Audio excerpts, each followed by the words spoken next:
We have with us today a guest from far, far across the planet. Joining us today is Santos Bonacci. Santos Bonacci is a very fascinating and interesting person who's in high demand right now, all around the world of alternative media. His website is universaltruthschool.com. He's got a very extensive YouTube channel called Mr. Astrotheology. We're going to be discussing the Hermetic founding of the United States of America, 1776 timeframe. Our founders absolutely avoided and wrote at length against democracy, theocracy, and monarchy. We also know that the vast majority of our founders, or at least a very large number of them, belong to so-called secret societies like Freemasonry. There's a lot of confusion about secret societies that sprung up following the medieval period of Europe known as the Enlightenment. It is also well known that Freemasonry was infiltrated by the Illuminati at literally about the exact time as our founding, of our country's founding. Many of us are confused about the real founding principles of the United States.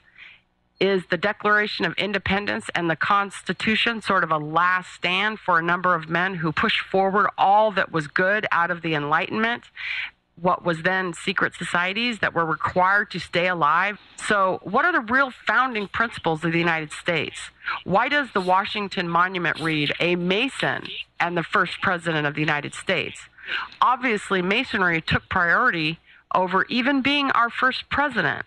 It is well known that the Illuminati infiltrated world Masonry about the same time that our founders put forth these powerful documents. We know the head of Freemasonry is monarchical in nature, hardly illuminated.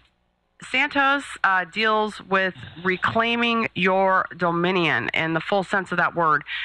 He would like to see everybody become sovereign individuals and take their power back from the institutions, the governments, the legal, the religious authorities that have come to dominate our world as we know it.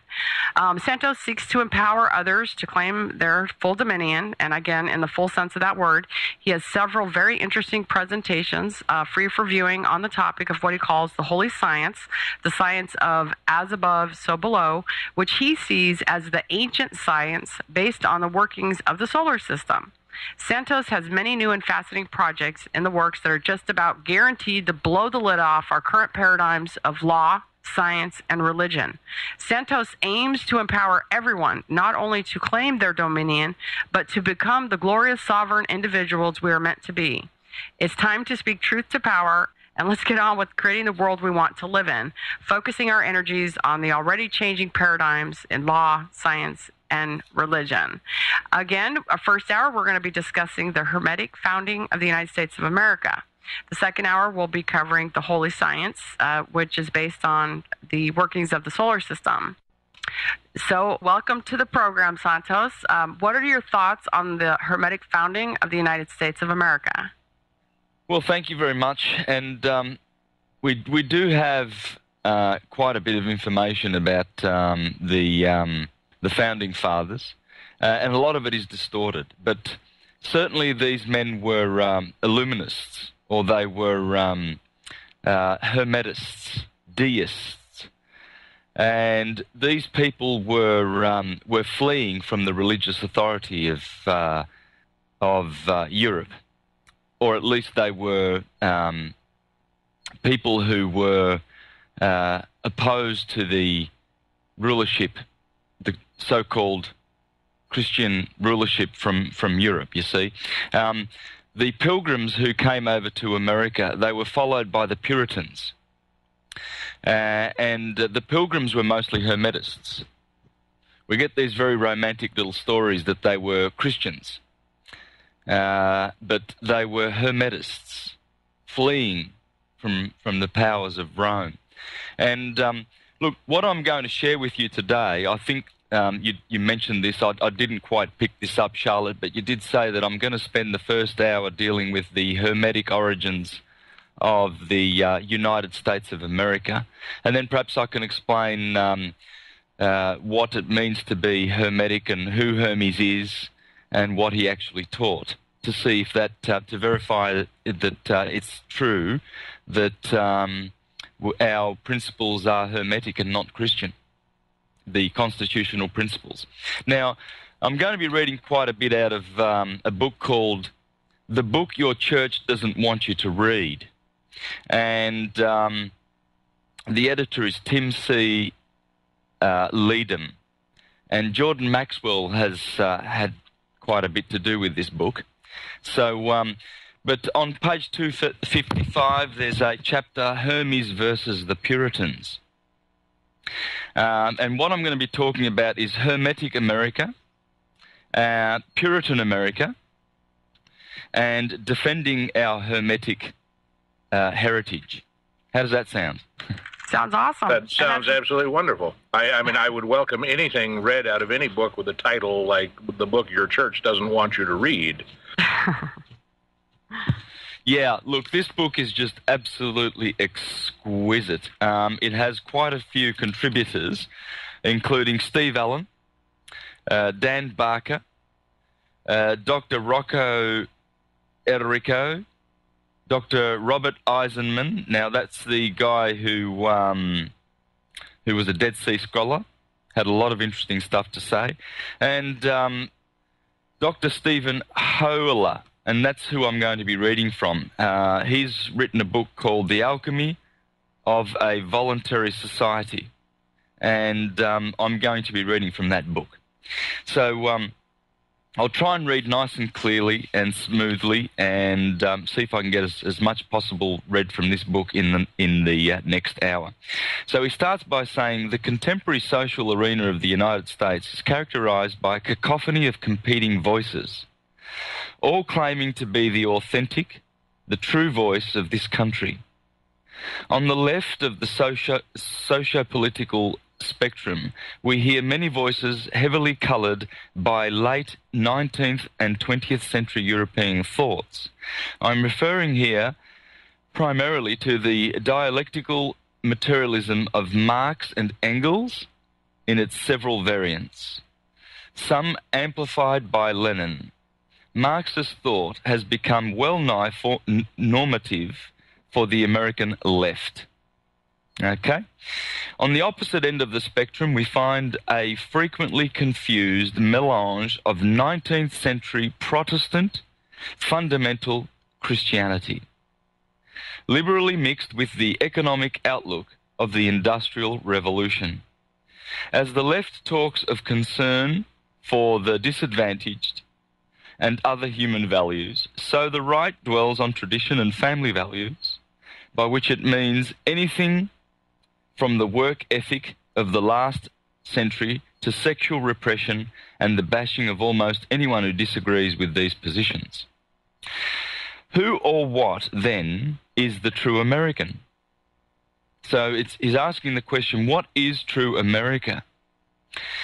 Who speaks for America? Does the land of the free, the home of the brave, the land of opportunity, the nation of the Statue of Liberty, have an authentic voice? Or is the cacophony of voices we hear the only voice of this land and this culture? In my view, there are three Americas. The first is ancient, or shamanic America, discussed in another chapter of my book. The second is Hermetic America, and the third is Puritan America, in most respects has acted as the opposing force to Hermetic America. Now that's interesting, because people merge the two groups, the Puritans and the Pilgrims, together, whereas this man, Stephen Hoeler, is saying that there's a Hermetic America and there's a Puritan America. So he reads further saying, to gain an understanding of Hermetic America, we need to go back a considerable distance in history to the Alexandrian period of late antiquity. At this time, the Greek god Hermes, son of Zeus, messenger of the gods and patron of communications and commerce, became fused archetypally with the god form of the Egyptian god Thoth, lord of mind, scribe of the gods, and patron of transformation. The result was the splendid mystery system of Gnosis, closely related in spirit to the schools of Christian Gnosticism. A large and deeply inspiring body of mystical literature came into existence, all attributed poetically to Hermes Thoth, and designed to facilitate the spiritual insight, transformation, and ultimate liberation of the human soul. Now let me pause there for a moment, if I may, because I'm going to elaborate this on the second hour as to the nature of the Hermetic wisdom. Hermes is the mind principle in Egypt, and it relates to the planet Mercury. Mercury is the closest planet to the sun. Therefore, Mercury receives the light of the sun first, and the ancients knew that this was the mind principle, the intellect, and that's what Mercury rules, you see. So, in Egypt, this body of literature called the Corpus Hermeticum deals with the liberating of the human soul. It's a science. It's based on pure science, you see. And many schools were founded on Hermetic wisdom, but this wisdom was so precious and so wonderful and respected that it was not given to, at all levels, it was not given to everybody.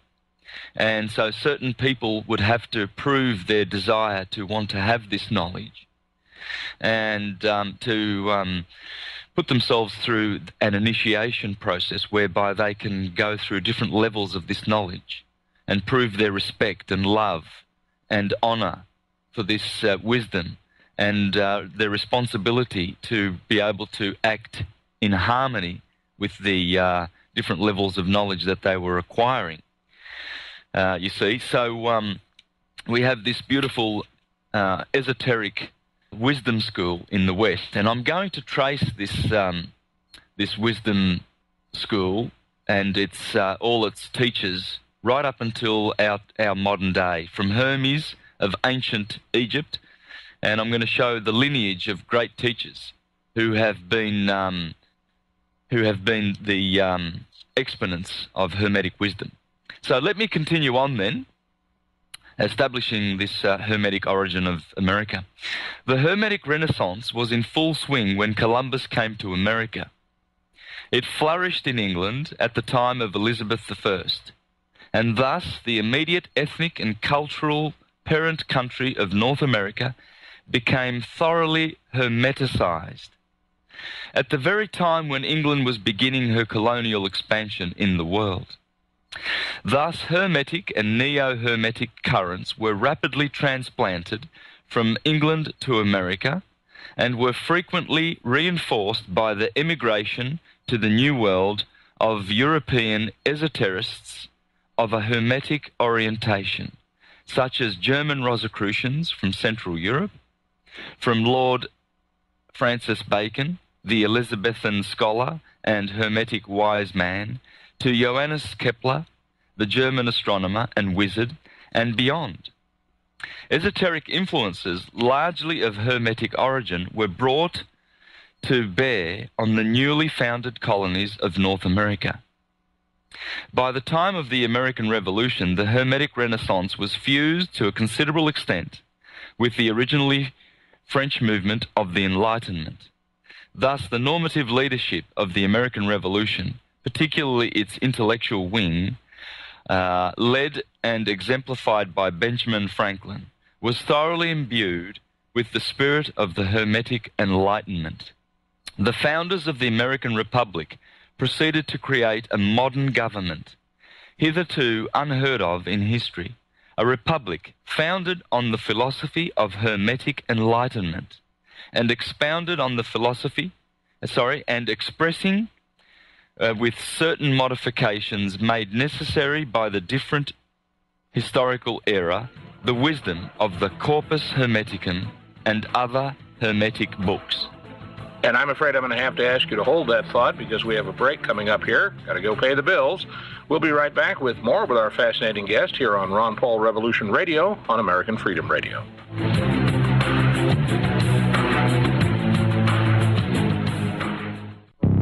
Welcome to the world's meeting place. American. It's practically narcotic. Freedom. Oh, yes, I like very much. Radio. You're an American institution. American Freedom Radio.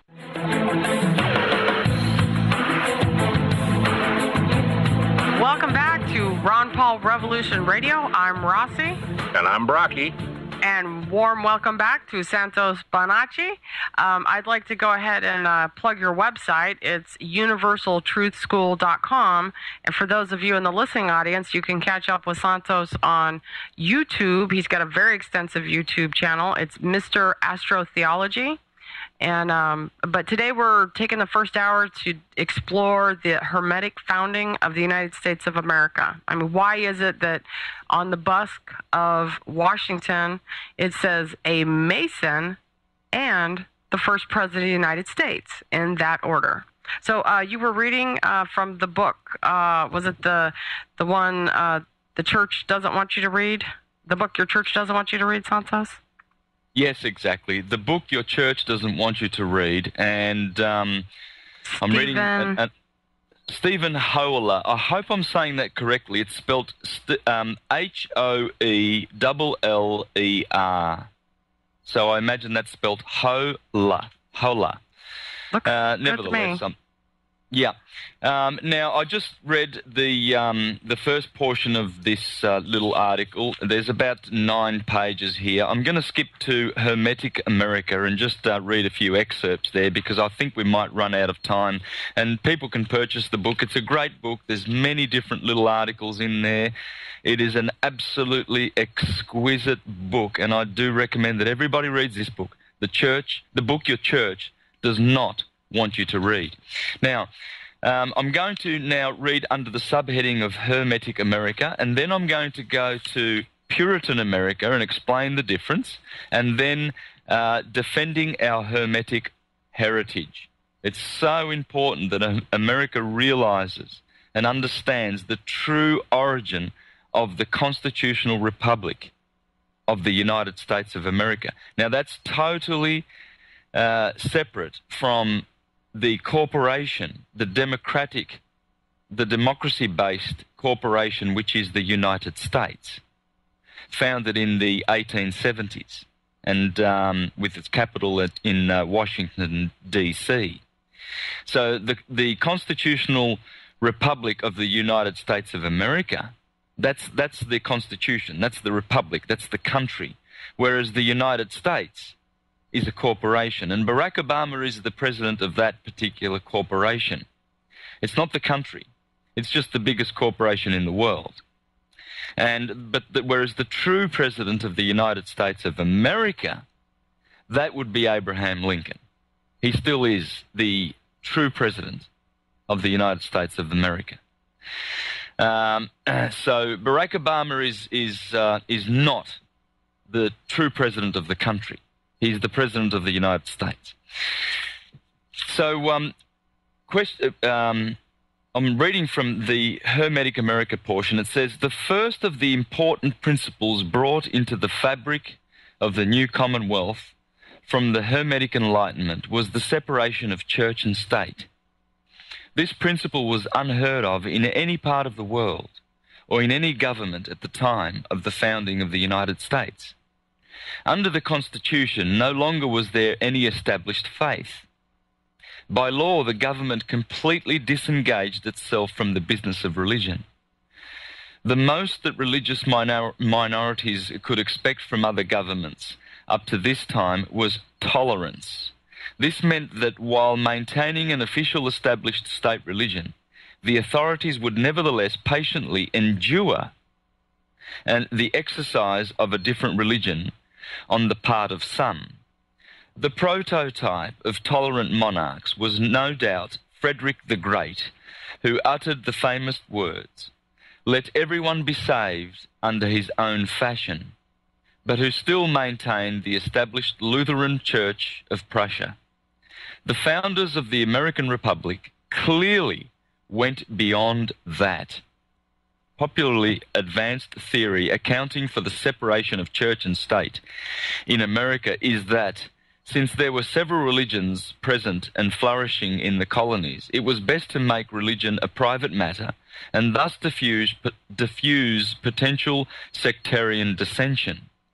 However, in view of the Hermetic influences that were brought to bear on the founders, it might be assumed that this was not the only reason for their attitude. The Hermetic Enlightenment was, as a whole, was not interested merely in the absence of religious strife. Rather, it felt that there was something profoundly wrong with the theologies of all existing religious denominations in the culture, and that for this reason none of them ought to be supported. The issue was not that one did not know which of the religions was right, but rather that one knew, or at least suspected, that all of them were wrong.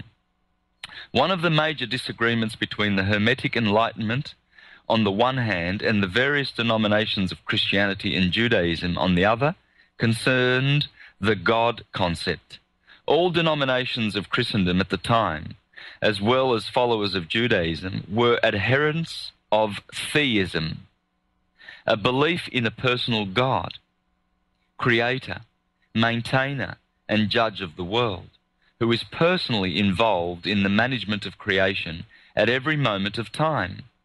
In the eyes of the Hermetic thinkers of the Enlightenment, this concept had shown itself to have not only theoretical flaws, but also to be responsible for certain practical ills, such as the divine right of rulers, the presence of religious law within the fabric of society, and many more. If God was actively involved in the affairs of the world and of humans, it was easy to envision that this same God instituted the existing governmental and social structure, and that the state ought to enforce God's ordinances in order to please him.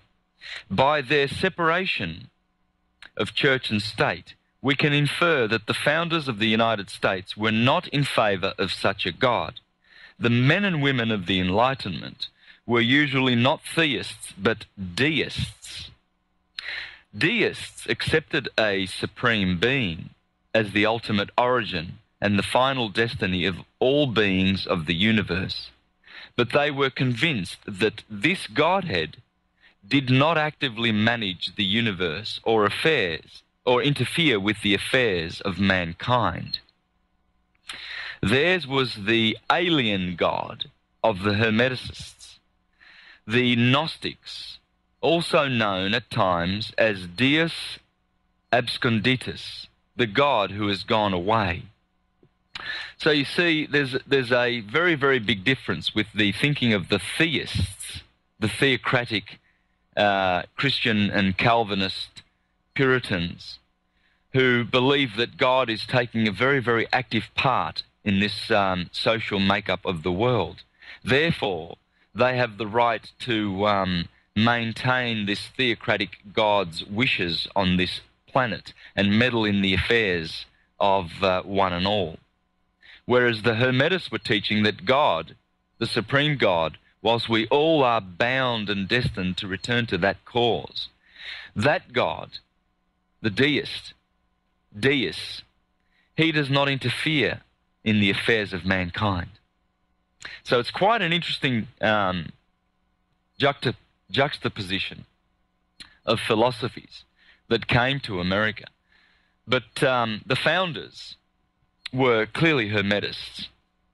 Another important consideration is the source of the legitimacy of government.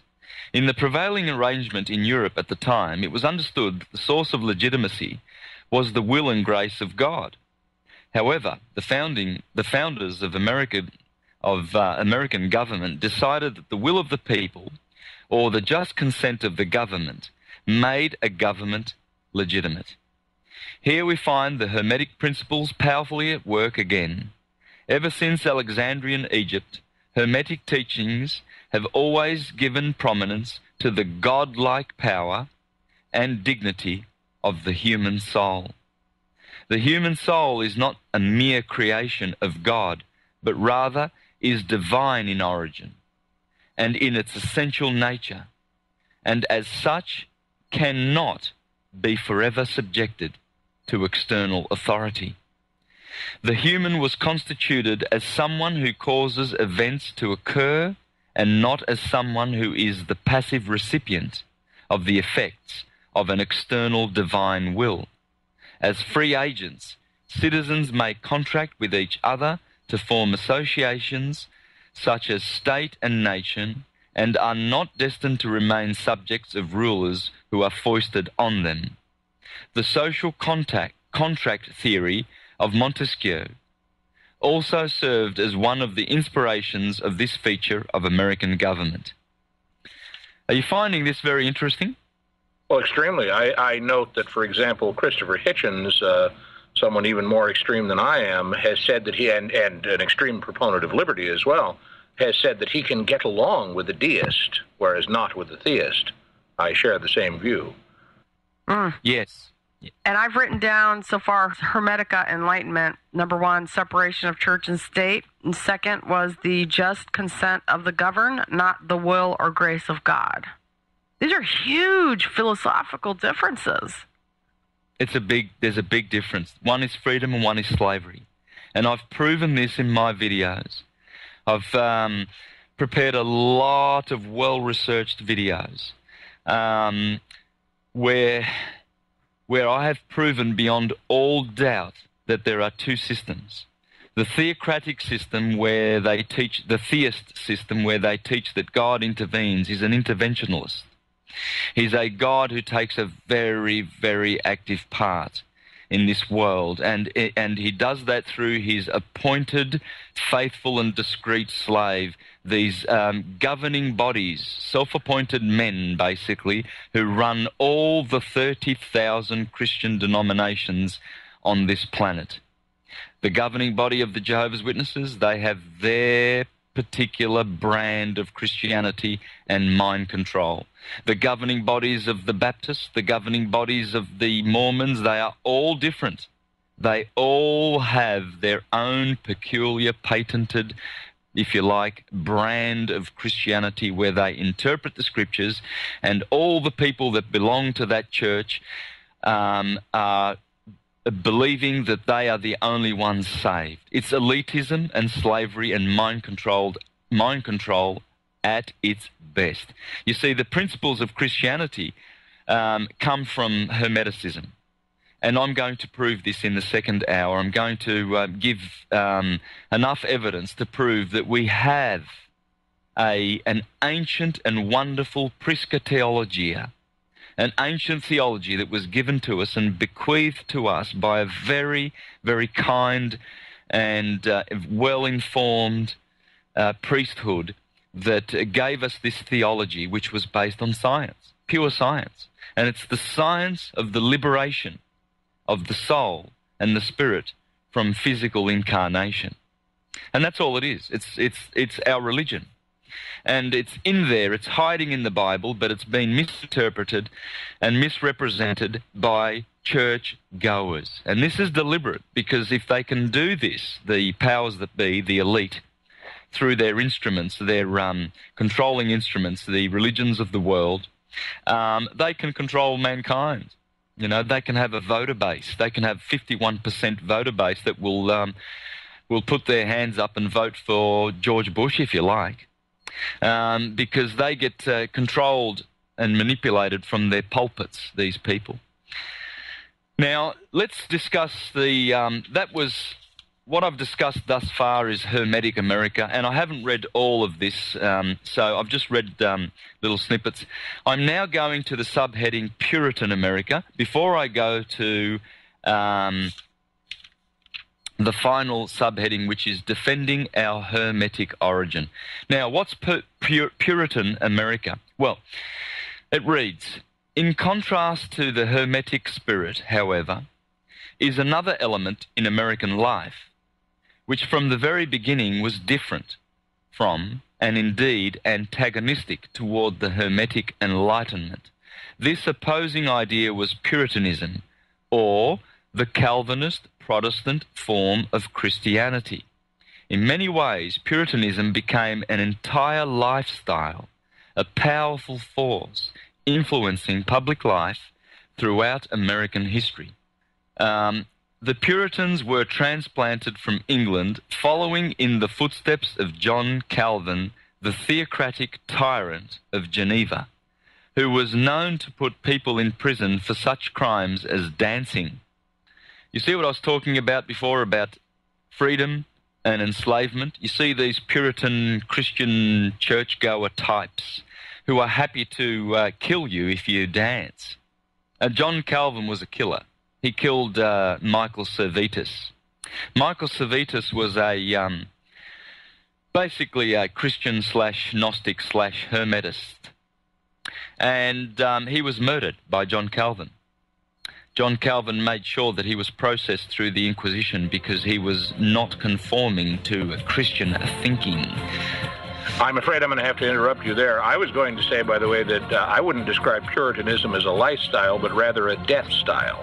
Anyway, we have a break coming up. Please hold on to that thought. The founding of Puritan America, which we'll continue with after the break here on Ron Paul Revolution Radio on American Freedom Radio.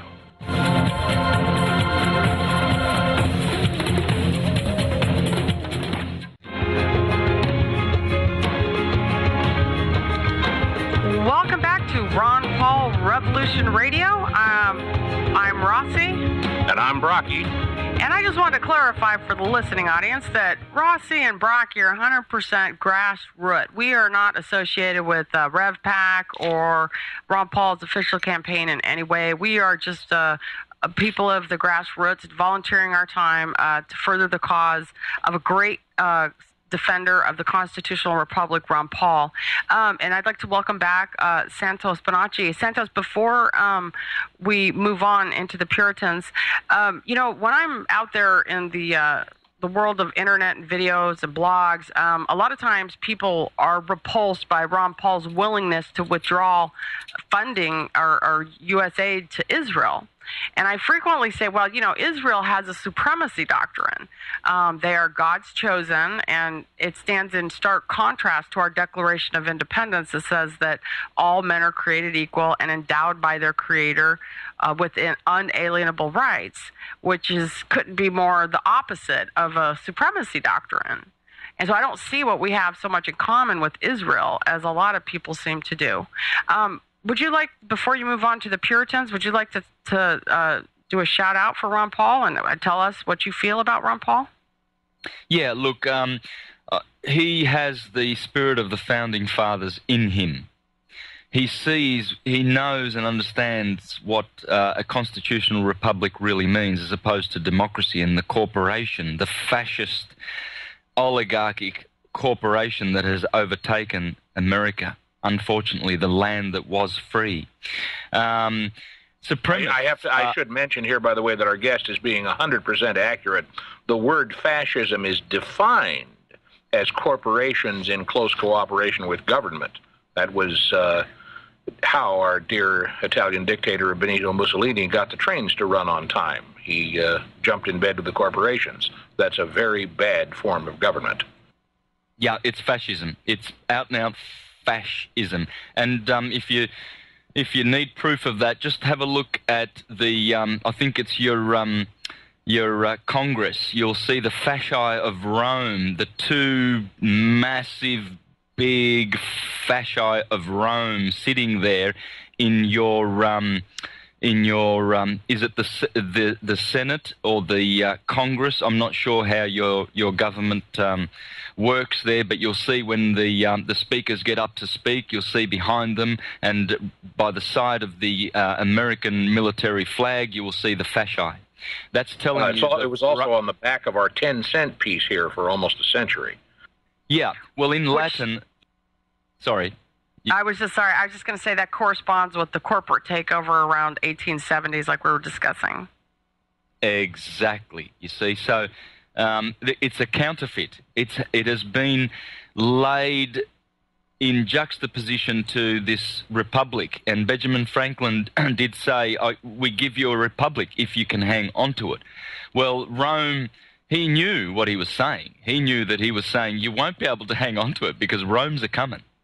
The Calvinists and the Puritans and the theocratic types, the theists, the people who want to subject you to their God, their fictional creation that they have made, their Humpty Dumpty God in the sky that they've created, their personal saviour, this interventionalist who comes in and, whoops, I'm going to destroy Sodom and Gomorrah, I'm going to bring about a flood, I'm going to bring Armageddon.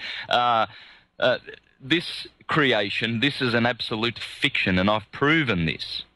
But as you use the word there, Charlotte used the word supremacist. Well, they're elitists.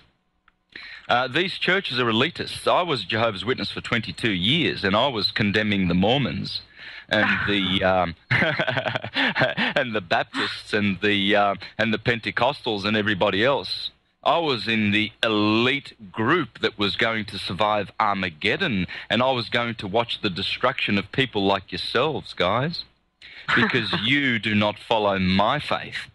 If I can point out, even on a series that the BBC did recently that was ostensibly on freedom of religion, they had time for a statement by leaders of various faiths in the United Kingdom. And the very first speaker, who I will not name for fear of embarrassing them, finished his speech with, I shouldn't really have been first. After all of my colleagues worship God in their way. I merely worship him in his way. Now talk about that for arrogance. Wow. My God, this is absolute buffoonery. These are people who do not know any of the science, the beautiful science that is in the Holy Scriptures. You see, what happens with these clowns, the priests and the clergy class, is they actually destroy spirituality in people. You see, what they do is they give you religion. Relegare in Latin, relegare means to bind with fasci, and that is the fasci of their god. They even in English, religion means absolute belief without proof. It's the without proof part that bothers me. Exactly. This is absolute mind control. It's brainwashing and mind control. But let's stay focused. Let's go back to the Puritans, shall we? And we will certainly open up that conversation wide open with the Holy Science on the second hour. Yes, beautiful. Look, I've got a couple more choice snippets from the subheading Puritan American, then we go to defending our Hermetic origin, okay? So reading on from there where we spoke about John Calvin being a killer, which he was, so he had some people thrown in prison for crimes such as dancing. Inspired by Calvin's disciple, John Knox, the ranting scourge of Scotland, English Puritans had become the cause of much anguish in their home country. Some of them came to America in 1630, close on the heels of the Pilgrims, who were not Puritans, and who had arrived in 1620. Let's clear this part of the American history once and for all.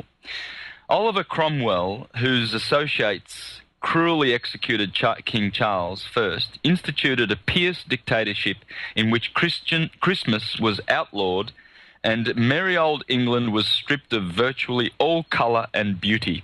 This cruel and boring regime was eventually replaced by the restored monarchy of the House of Stuart, and Cromwell's Puritan friends were increasingly subjected to the ire of just about everybody. Many of them decided to sail over the Atlantic to join their fellows in Massachusetts and to kill a whole bunch of indigenous Indians and persecute a whole bunch of Hermetists who were fleeing to the land of freedom. If you'll forgive me, my friend, I have to mention something here. In 1969, I moved from sunny, modern, rational Southern California to a town called Marblehead, Massachusetts. And it's interesting to note that our town was purely Pilgrim in its foundings. We were founded in 1629, 1 year before the Puritans got there. And the difference in our town charter and what we did is night and day. I tell you from personal experience, just for example, and here's a very telling one, of all the treaties that were signed between the indigenous North American peoples, the Indians as they were called at that time, and the white man, there is exactly one signed prior to 1920 or something, that is still in force and has never been broken by either side. One treaty. And that treaty was signed between the town of Marblehead and the local indigenous residents, guaranteeing them a portion of Marblehead Neck, a peninsula of the town, for their summer religious festivals. That treaty is still in force today, and that area is still being used for such festivals. The only unbroken treaty ever. And that was done by the Pilgrims, not the Puritans. Yeah, lovely. Well said. Yeah, there's a lot of evidence to support all this. There's no doubt about that. People get confused because there's a lot of indoctrination in our education system, especially in the last 50 years. And especially since the Federal Reserve and the Vatican has run the country. They make sure that people's minds are poisoned and confused about the true history of America. The Hermetists did not kill a soul. They would never kill a soul. They are enlightened human beings. The killers were the supremacists, the elitists who had to chop off the heads of unbelievers, and that they did. That they did. America is a land that has been filled with much shed blood from these corporate Christian churches. That's who. I don't mean to steer us off course, but I've made an observation with the judicial system and a number of innocent people that are in prison, and the way it's almost like an inquisition, because a prosecuting attorney has what's called prosecutorial immunity. So let's say a wrongful, evil prosecutor knowingly puts an innocent person in jail. There's no recourse. There's no redress. And that's tantamount to the Inquisition in our own legal system today. Yeah, it is the Inquisition. It's absolutely right. We only have a little bit more before the break, but those observations. I should mention that Ron Paul has changed exactly one position in all of his years in public life. He's changed one, just one. And that single position was that he would support the death penalty back in the 1970s, but he's thoroughly backed away from that position now, and there's a reason. Because in between whiles, he discovered how many innocent people were sitting on death row and in prison. When DNA evidence became available, what was it, 76% of the inmates on New York's death row were proved innocent? I mean, what kind of a system is that? Anyway, we do have a break coming up, so we'll be right back with more of our fascinating guest here on Ron Paul Revolution Radio on American Freedom Radio.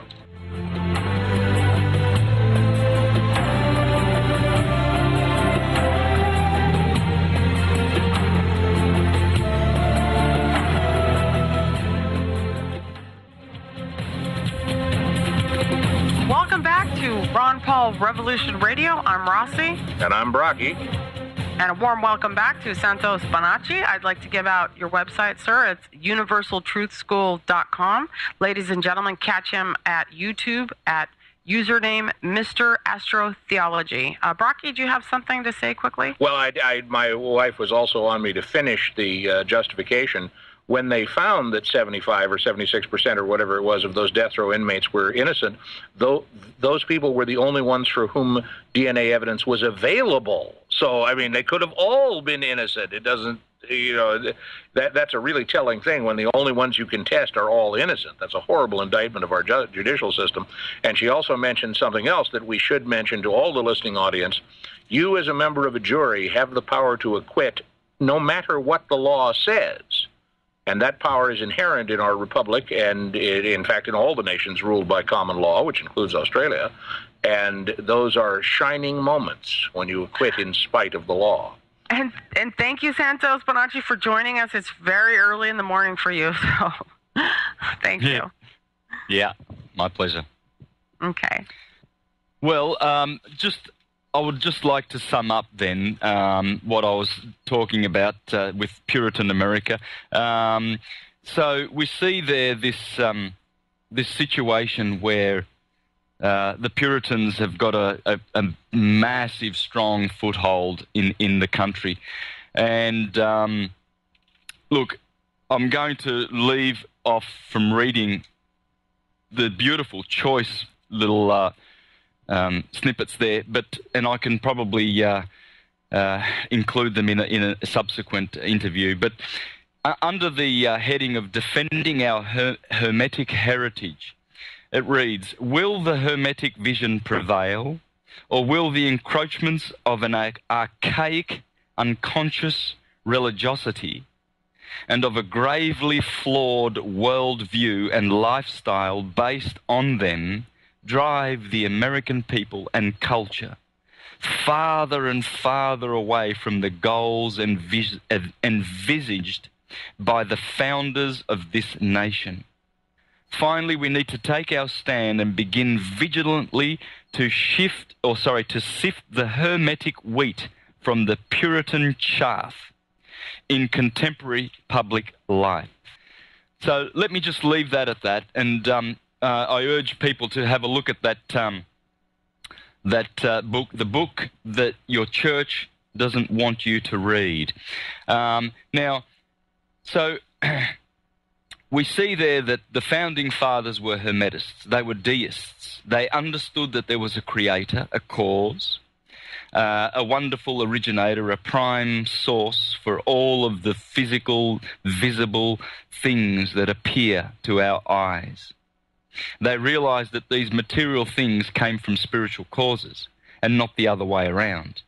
You see, the materialist, the material scientist, he sees things from a purely material perspective, and that is that we are pure physical, cellular, molecular, evolved bodies, which then developed side effects as thinking and heart and emotions and all of these other things, whereas the Hermetists taught that it was the other way around. Our origin is from above. Our origin is actually spiritual. But you see, what the churches do is they destroy this spirituality. Now, and they give you religion, relegare, to tie you up in Latin. Now, what is Hermeticism? Well, it is the teaching of the soul, of the science of as above, so below. What an ancient priesthood in Egypt understood through their studies and through the higher consciousness that they enjoyed because of the cyclical nature of our solar system. You see, we live in a cycle called precession of the equinoxes. And this forms a major part of the science of as above, so below. And what happens is our consciousness goes up and down, up and down. And we go through certain ages, and they are contrasted by the elements of gold, silver, bronze, and iron. When we are in the golden age, we enjoy ethereal consciousness. We are fully conscious. We have all of our 360 senses activated, and we have all our psychic powers and all of our spiritual powers. We are very, very powerful divine creatures, and we've enjoyed these powers on this earth.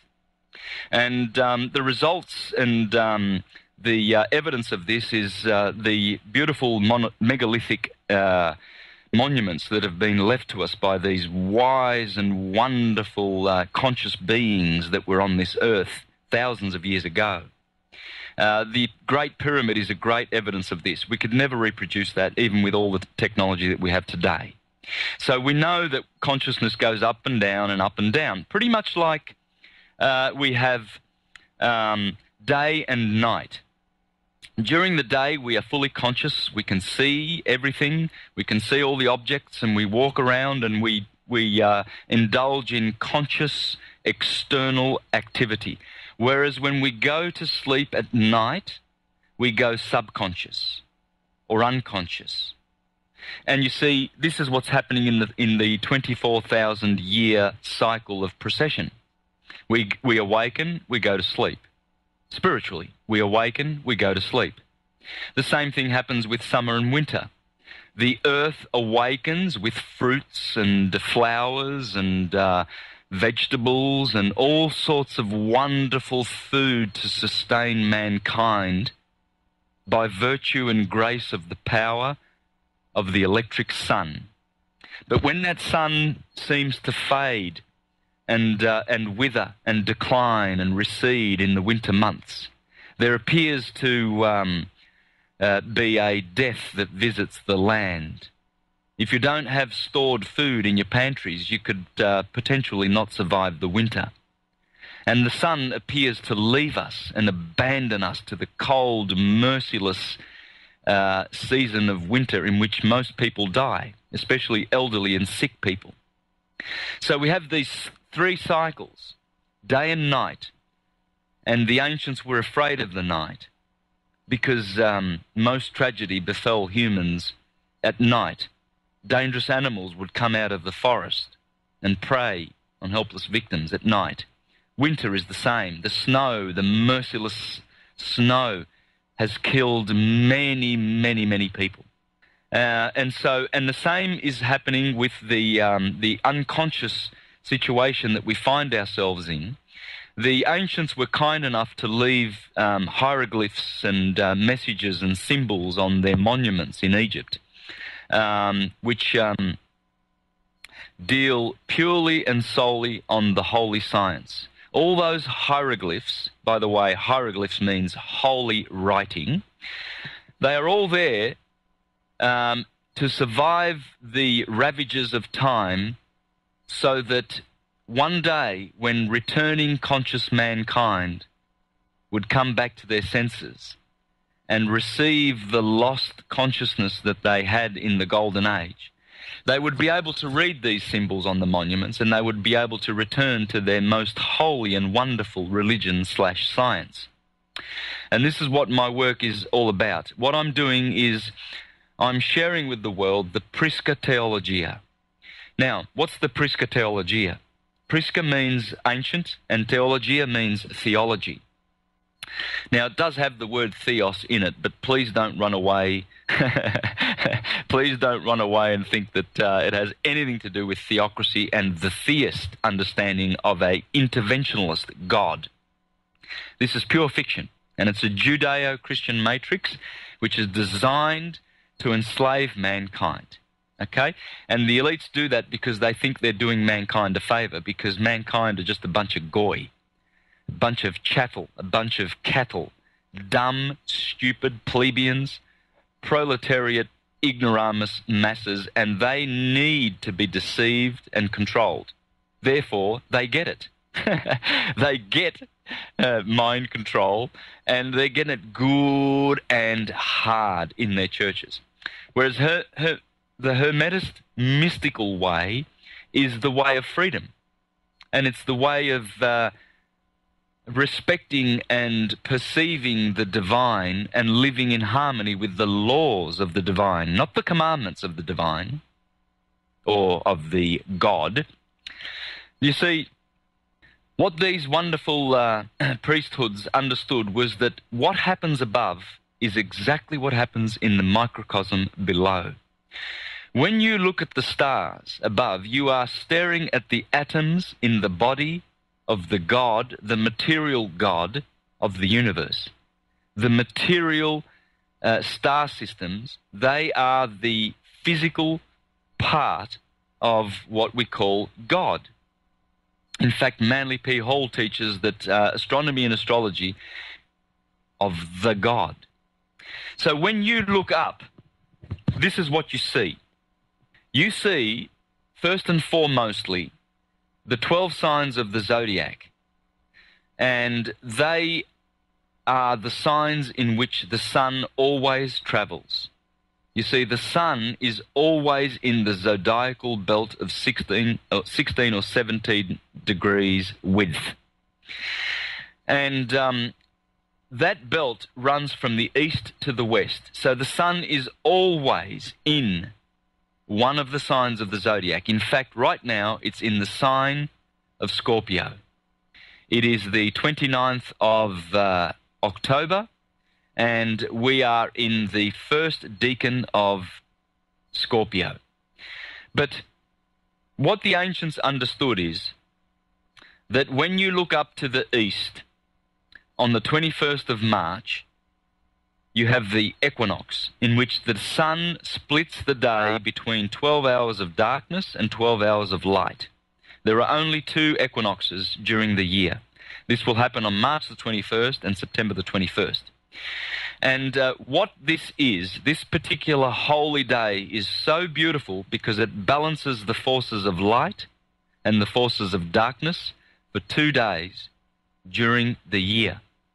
And what it gives us is this. When you look to the horizon at 6 o'clock, the sun will be breaking the dawn on that particular day. At 6 p.m., it will set perfectly. It will only happen, rise at 6 and set at 6 perfectly on that one day, or on the September the 21st. It's opposite, 6 months later. And what it's giving you is a story in the sky. When you look to the first 30 degrees above the horizon, those stars there belong to the sign of Aries, the ram, the Lamb of God. The next 30 degrees portion of the sky belongs to Taurus, the next to Gemini, and there you have the first quadrant. From the horizon of the sunset to directly above your head, midday. There's the first 90 degree slice of the pie, which is ruled by the spring months of March, April, and May, and the 3 zodiacal signs of Aries, Taurus, and Gemini. Then begin Cancer, Leo, and Virgo, and that brings you to the sunset. Those 6 signs are the signs of light. They sit above the horizon. They correspond to the light, the day portion of the day. The signs below the horizon are these: Libra, Scorpio, and Sagittarius, Capricorn, Aquarius, and Pisces, all in order. Now, the ancients knew that in the microcosm, in the human body, we have the same format. Aries is in the head. The top of your head begins at March the 21st, the equinox. And that is the top of the head, the brain, is ruled by Aries. The bottom of the head is ruled by Taurus, the mouth and the neck. Then Gemini, the twins, rule the 2 arms, the twins, and the 2 lungs. That's the first quadrant. That's the spring part of the body. Then Cancer is the chest, Leo is the heart, Virgo is the belly. That's the top part of the body. That corresponds to the signs that are above the horizon. Then below the horizon is Libra, which corresponds to the kidneys. The 2 kidneys are the 2 scales of Libra. Then Scorpio is the generative area of the body. Sagittarius is the thighs. Capricorn is the knees and the skeletal part of the body, which Capricorn rules. Aquarius is the shins and the blood circulation. Pisces, the 2 fish, are the 2 feet. The ancients knew that we have a perfect cause and effect correspondence.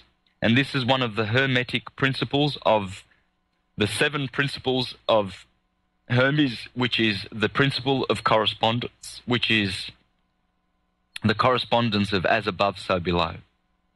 This is the greatest of all the Hermetic teachings, as above, so below.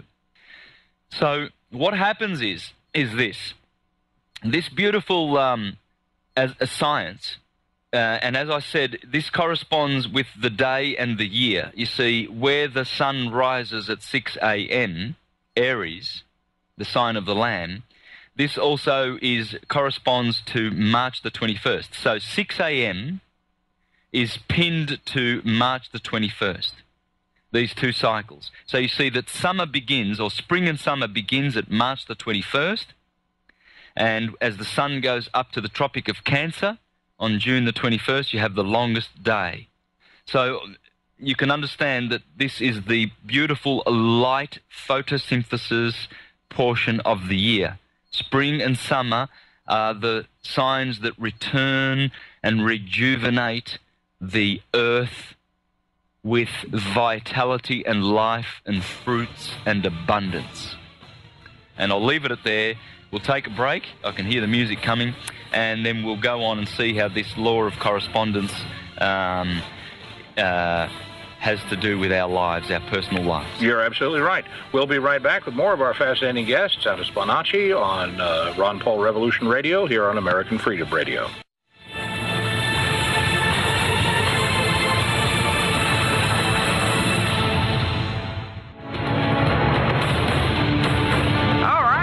Welcome back to Ron Paul Revolution Radio. I'm Rossi. And I'm Brocki.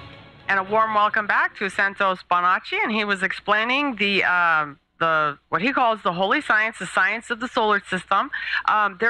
We were talking off air a little bit about the concept of the precession and how the constellations have shifted over the thousands of years. Would you like to address that a little bit as we go forward, Santos, please?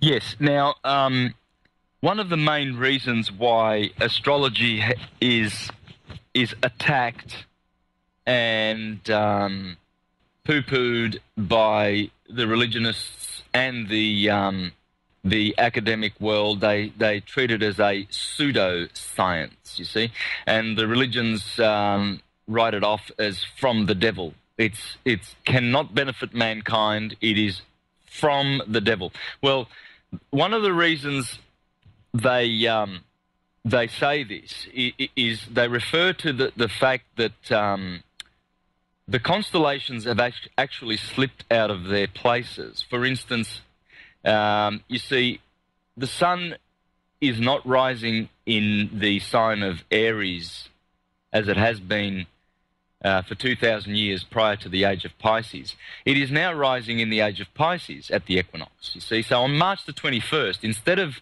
having Aries, the sun in Aries, the sun is now in Pisces. It's 30 degrees removed. It has slipped out of position. So people saying, well, you know, if you're born on March the 26th, for instance, you are no longer an Arian, you are Piscean.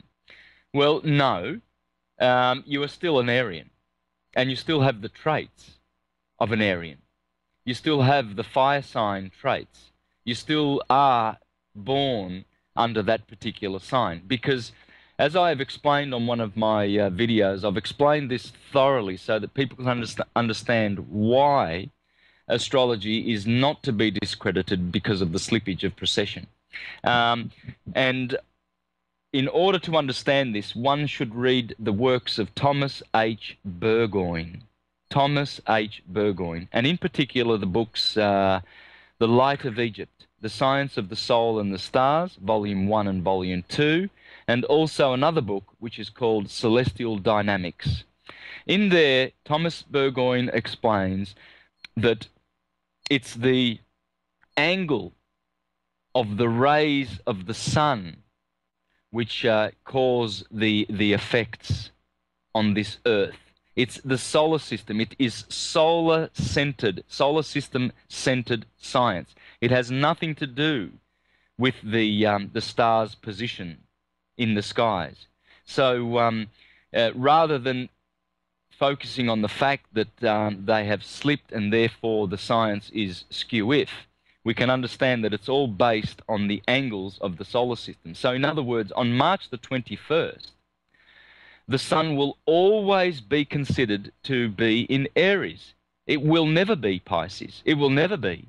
Because when the sun breaks that point of balance on the 21st of March every year, where it splits the day between 12 hours of darkness and 12 hours of light, that is the beginning of a cycle. And that cycle must begin with cardinal fire in Aries. It cannot begin with mutable water in Pisces. And it must begin in the head of the human being. See, every day, fractally, we are being charged with electromagnetic radiant vibrations. And they always begin in the head, in Aries, in the electromagnetic computer, which is the brain.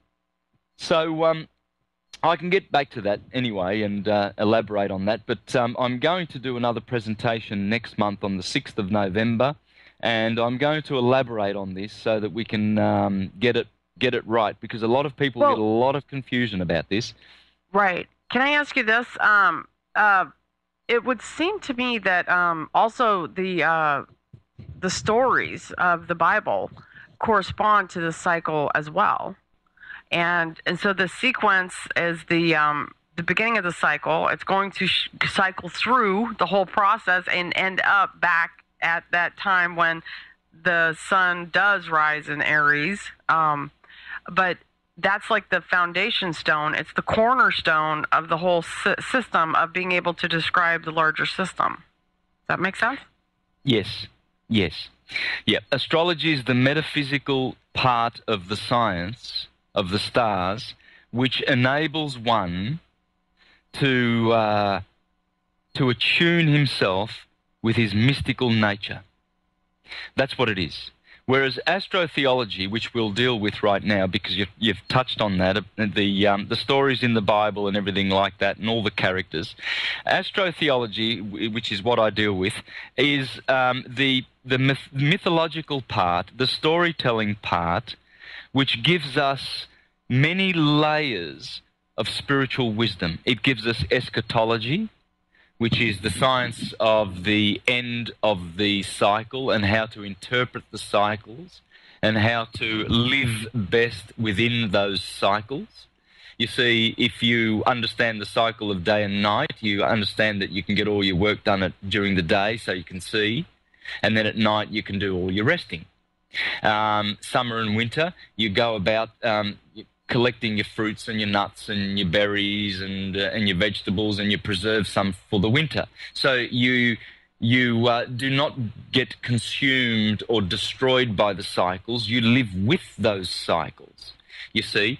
So what the Bible does is it gives you all the characters of the solar system in allegorical form, and it tells you these beautiful stories about how they deliver to you certain cycles by which you will benefit if you master those cycles. Now, this is how it works, okay?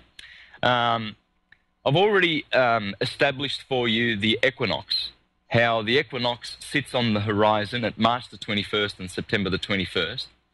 The solstices, if you draw a circle in front on a piece of paper in front of your eyes, and you draw horizontally a line dissecting the two hemispheres, you will have the equator. And on that rests the equinoxes.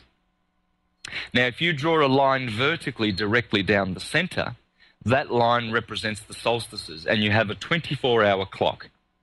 So on the left, you will have the equinox of March the 21st. And on the top at 12 o'clock, you have the solstice of June the 21st. Okay, so you go around this circle, and you have the circle that the sun makes every day. Now, what's happening in the Bible is this. You have these characters who are performing 12 labors, or they have 12 disciples, or they have 12 sons. In Revelation, you hear Jesus talking about the 12 pillars in the temple of my God. You hear about the 12 trees that are in the Garden of Eden, or in the Garden of the Kingdom of God on earth. And you hear of all of these stories that incorporate the number 12.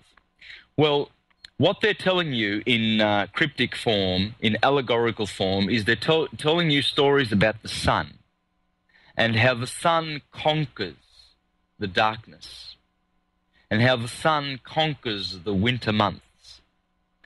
For instance, the Gospels of Matthew and Luke, they begin with a nativity scene where the Son, S-U-N, is a child, a baby in a manger.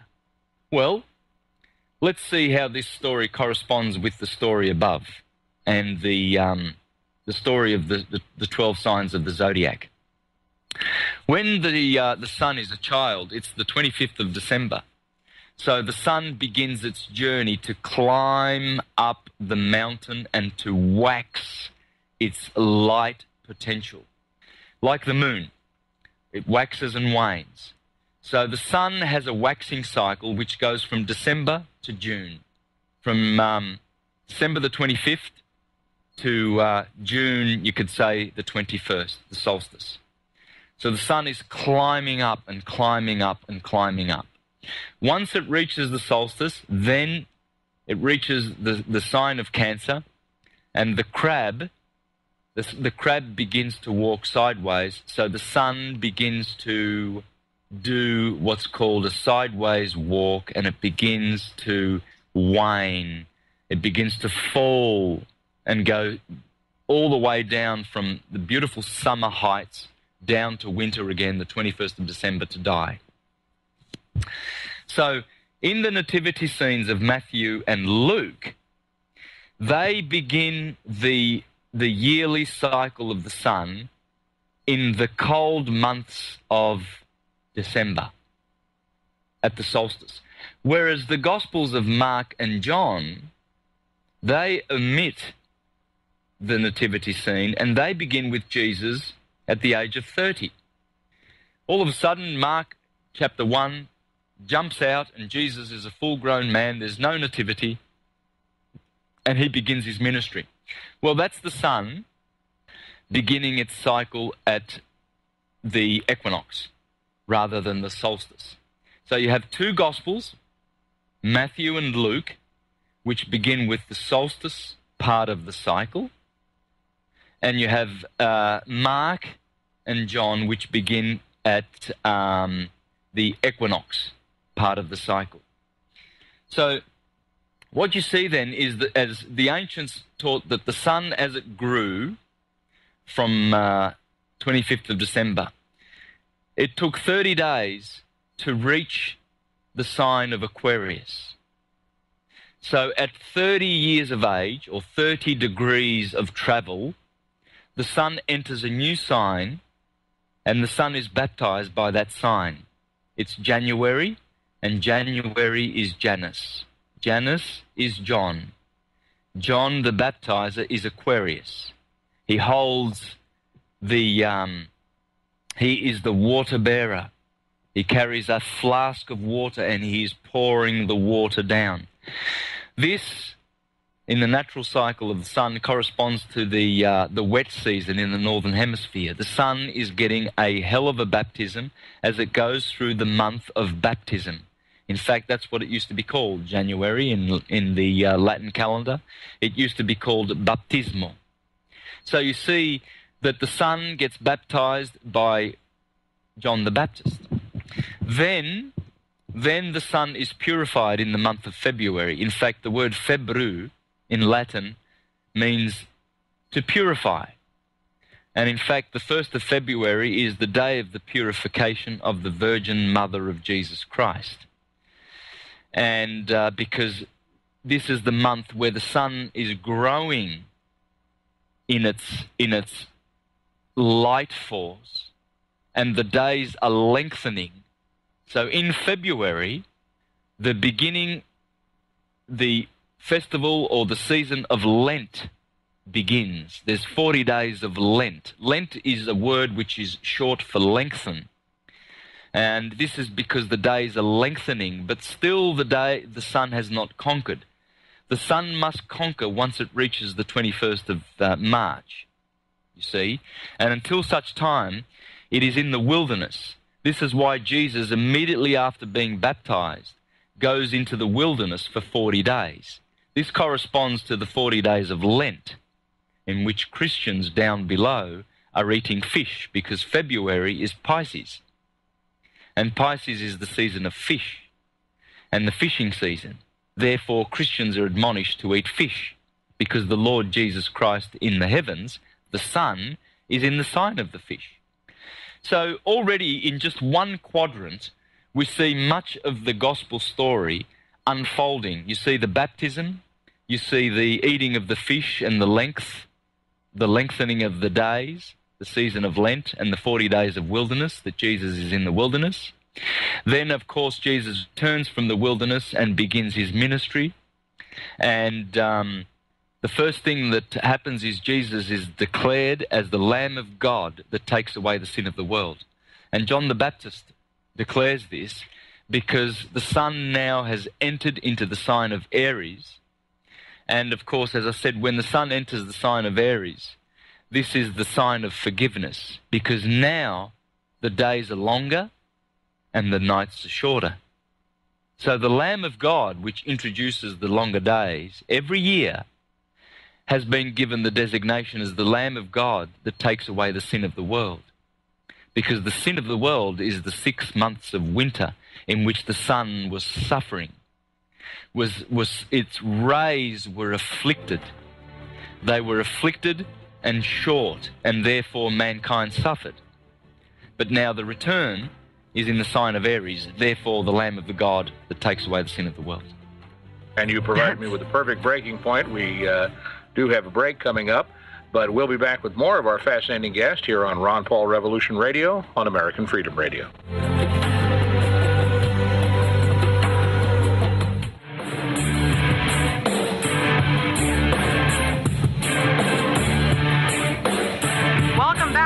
Ron Paul Revolution Radio. I'm Rossi. And I'm Brocki. And a warm welcome back to Santos Bonacci. I'd like to plug your website. And ladies and gentlemen, we are just barely scraping the tip of the iceberg of Santos Bonacci's work. It's a must-do. Go to Mr. Astrotheology on YouTube and see hours upon hours of in-depth discussion concerning the science of so as above, so as below, the ancient science of the workings of the solar system.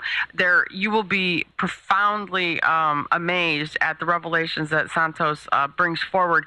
And I was completely ecstatic to find, Santos, that your universaltruthschool.com, you've changed the website. It's fabulous. So congratulations on your new website. Thank you. And also that you brought to clarity of my mind, because I knew that the religion, so to speak, was a part of the tyranny. And it seems that you brought to my clarity of my attention that what tyranny has sprung from making a literalization out of the SUN. And what are your comments about literalizing the sun? Yeah, Christ. look, yeah. This is the great crime committed by the churchgoers. The churchgoers have misunderstood the scriptures. Simple as that. They've misunderstood them. They do not understand them. We need to reclaim the Bible for Hermes, because it is Hermes. It's a product of Hermetic mind. There is nothing in it that does not come from Hermes. And what is Hermes? What is it? Well, it's science. It's pure science. Every single thing about our religion, our original nature religion. You see Christians go on and say, oh, the pagans, they worship the sun, they worship these bodies, Mars and Jupiter and astrology and all this demon stuff. No, they didn't worship any of these things. What they did is they understood the science and the mechanics, the celestial mechanics, which are connected to us. We are connected to these bodies. Everything that happens in our solar system, if Jupiter does something, if it squares Mars, or it opposes Mars or the sun, or any of these aspects that are going on with the planets, you can rest assured that we will feel it. And so they were attuned to this. They knew this.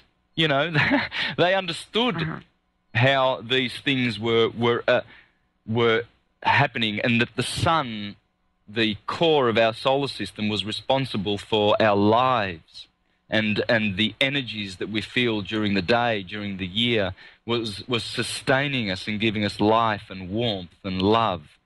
And so the science is based on all of these things. So when they, for instance, a good example of, I'll just give you another example. I spoke about Jesus. I can go on and on and on and show you all the parallels of the ministry of Jesus and how it corresponds to the Son's ministry, its yearly ministry, as it goes through the 12 signs. You see, when the Son goes through the 12 signs, it changes its character and nature every time.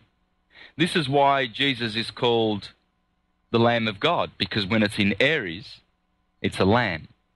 Jesus is called the Rock when it's in Taurus. Taurus is the rock. Jesus is called the Twin because when it's in Gemini, the Sun is acting as a twin. In Cancer, it's called the Scarabus, the scarab. In Leo, it's the Lion of the tribe of Judah. In Virgo, it's the Virgin, the bread of life. In Libra, it's the Just One. In Scorpio, it's be wise as serpents and yet innocent as doves. In Sagittarius, it's the one who came to divide. In Capricorn, it's the scapegoat of Israel. In Aquarius, it's the Son of Man. Jesus refers himself to the Son of Man. In Pisces, it's the fisherman of men. So these are all names and titles of the Son, which are all and they're all applicable to the very same biblical Jesus, just like Hercules. Yes, and tell us a little bit about the early Christians. I understood from one of your presentations that there's a great misunderstanding about why the very, very earliest Gnostic Christians, you might say, were killed by the Roman Empire. Well, yes, because these were people who, according to Eusebius, the church historian, and if you read the works of Philo, the first century Jewish Platonic scholar, he shows that the Christians were adepts of Serapis in Egypt, Alexandria, and that their origin was of antiquity. See, Christians were from Egypt, very, very, very ancient science/religion. And when they left Egypt and Alexandria, many of these so-called Christians, these Gnostics, they went to the Middle East, and they were the Therapeutai, the Essenes, the Telestai. These were people who founded a mystery school based on the concept of a Messiah and the return of a Messiah. In other words, the return of a higher consciousness which would save mankind and bring mankind back to the golden age and restore the spirituality of mankind. Well, that's what the Gnostics were. And of course there was Marcion, there was Valentinus, there was Basilides. The Apostle Paul was also, the so-called the Apostle Paul was a Gnostic Christian. There were many Gnostics. The literalist Christians, which came up from this in this period, they were exposed as the buffoons who were distorting the scriptures and giving it a literal rendering. And the people who were behind this were the Romans. And in particular, the Flavian dynasty. The Flavians were inventors of fictional religions to enslave mankind. Vespasian, who set himself up as the Son of God, and Titus, who went to Jerusalem and destroyed the mystery schools, they set up a counterfeit Christian religion which was based on a historical Jesus. In order to destroy this messianic movement in the Mediterranean, and in order to snuff out the spiritual light of the Gnostic Christians, and to divert worship and attention to the Caesars of Rome. I should point out here that a sign of how thoroughly the Roman emperors succeeded, by the 5th century, it was well acknowledged even by some of the emperors in their own writings that the power of the empire depended on 4 legs: a standing army of soldiers, a sitting army of bureaucrats, a kneeling army of priests, and a crawling army of informers. Oh, my, that's beautiful. Exactly. And Rome has been behind this. Now, Rome has put a lot of money into this fiction to make it stand up, but the fiction's falling. It's a house of cards. There's no lie that will endure forever, and the lie of the historical Jesus Christ, it will fall. It must fall. It's a lie. It is an absolute aberration which has caused so much bloodshed on this earth. Christians, or so-called literalist Christians, have been shedding blood in the name of Christ for thousands of years now, since the Empire of Rome began with its fictional story about a historical saviour. There's only one salvation. There's only one way to be saved if you're looking for salvation. Salvation is waking up. Salvation is waking up to who you are and to your freedom, and to who you are in that you were born free. Whatever paper that you registered with, your marriage certificate and your birth certificate and all these things that Rome owns, they belong to Rome. They belong to Rome. We are free. We are the free. And that's what salvation is. Slavery is joining one of these organizations which invented slavery. That's what slavery is. Freedom is getting the hell out of there and being free. Yeah. And Santos, will you briefly cover the papal bulls? Well, yes, the Catholic Church has cursed mankind with so many papal bulls. The most powerful papal bull was written up in 1302 by Pope Boniface VIII, and that papal bull is a Sestui trust, really. It's an express trust. It is called Unum Sanctum. And in that trust, the famous trust bull, papal bull, the Catholic Church has declared that everything in the earth belongs to it. All the souls therein, and all the chattels, all the personal property, and all the real estate. They're land grabbers. My friend, I have to cut you off right there because our time is over, and we're going to have to turn this over to somebody else. But I'll say this. I had known of that statement of Hitchens that he could get along with a deist, and your accomplishment this hour, my friend, is that you have taught me why he can get along with a deist, and you have impressed me thoroughly. We will be back, not tomorrow, of course, but Monday with another edition of Ron Paul Revolution Radio here on American Freedom Radio. We'll see you then. Thank you, Santos Bonacci. Thank you so much, sir. Indeed. Thank you, guys. No rules, no rules, no taboo topics, no taboo topics, no fear of doom, no fear of doom. We are American Freedom Radio, American Freedom Radio.